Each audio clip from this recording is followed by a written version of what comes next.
Starting air compressor. For today's video, mag-general maintenance tayo sa ating air compressor.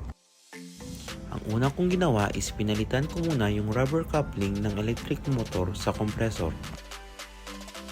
Pangalawa is in-inspect ko na rin yung pressure switch at saka kinalibrate ko yung cut-in at saka yung cut-out. Ini-adjust ko yung cut-in sa 16 bar at saka yung cut-out naman ay nasa 20 bar.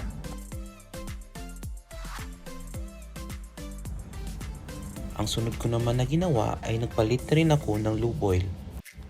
Barrel SM68 na synthetic oil yung gamit ko dito na langis.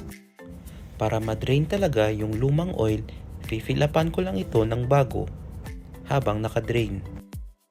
And lastly, pinalitan ko na rin yung unloader valve at saka yung solenoid nito. Ano nga ba ang purpose ng unloader valve?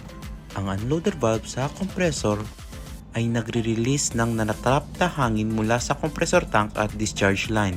Binabawasan nito ang pressure load sa motor kapag mag-i-start na ang compressor.